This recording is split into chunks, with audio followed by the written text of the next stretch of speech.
Israel have been severe in not allowing many of the vital aid that is required for the Palestinians to survive. Yeah. There's 7 crossings, just for a bit of background. There's 7 crossings, 6 are manned by Israel. 1 is controlled by Egypt, and as the Al Jazeera report says, بِشَكْلٍ مُبَاشَر. They control it by what's apparent, but in reality we don't know. Where the issue is this.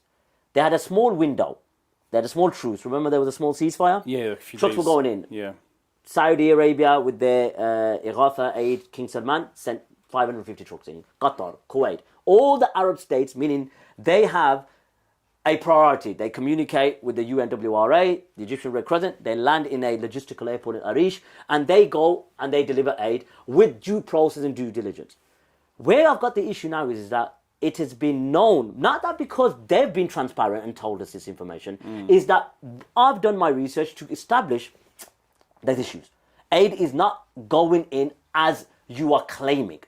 Have you got aid in? That's a different story. Have I seen a paper trail? Have I seen any documentation or evidence? No, I haven't. But I give you the benefit of the doubt. Since, I think Mahmoud Zakut, his name was, Mahmoud Zakut. He's a Palestinian journalist who was in Gaza. And this is where people started to realize what I was saying was true. I was giving the information from just the Egyptian State Information Service, the Arishwan, who's telling us, look, it's getting blocked. ربما كثيرون لا يعرفون أن هناك 6 معابر أخرى غير معبر رفح ومعبر صلاح. هذه المعابر كلها من الجانب الإسرائيلي من الشمال، حيث يوجد معبر إريز وبعده معبر المنفار، ولدينا 6 معابر. بالمناسبة حتى لا نضيع المعلومات، هذه المعابر كانت هي الشريان الرئيسي للتجارة ما بين قطاع غزة وإسرائيل، وهي التجارة التي في بعض الشهور كانت إسرائيل تربح منها 300 مليون دولار.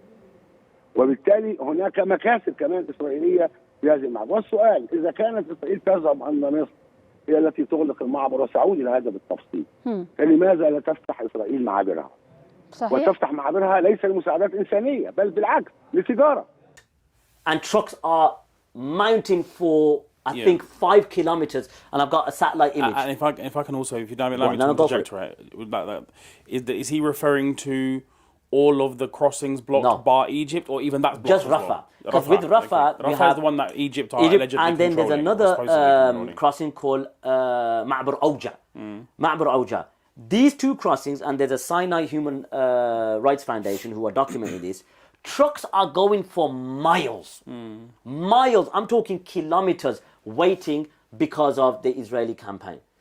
Where we look at now, how much money has been raised? That's the first question. How much money has been raised? The first question naturally I will ask is, how much have you raised? Because I'm not saying that you're not spending, because we're not even talking about the transparency where the items you buy in that certain land, which is Egypt, the currency exchange. Are you buying in bulk? How much are in those food packs? How much you've actually spent? Because not getting the aid in, you could argue they're not spending because they can't get it in. But the question is, have you told us this?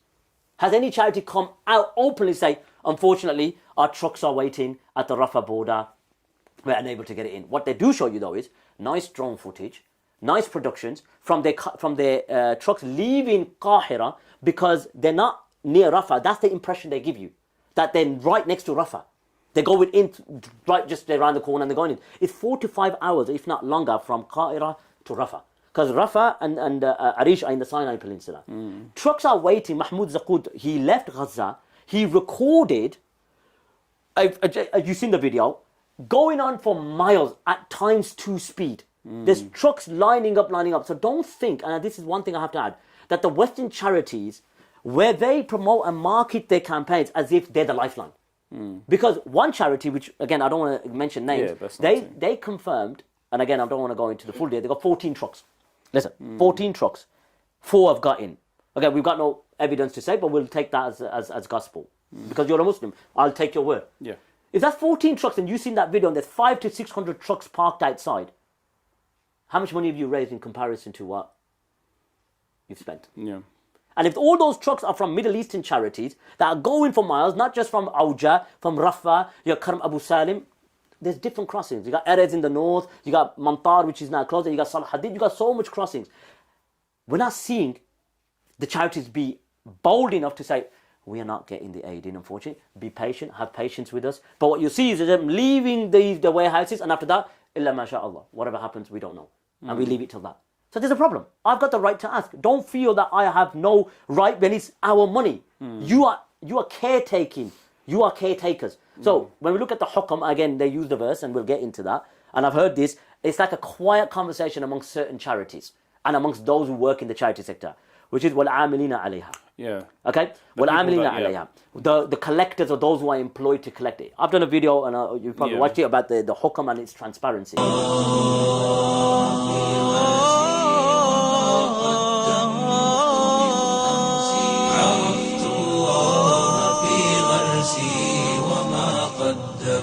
من أمسي وما أعددت للرمس فسبحان الذي أسرى عرفت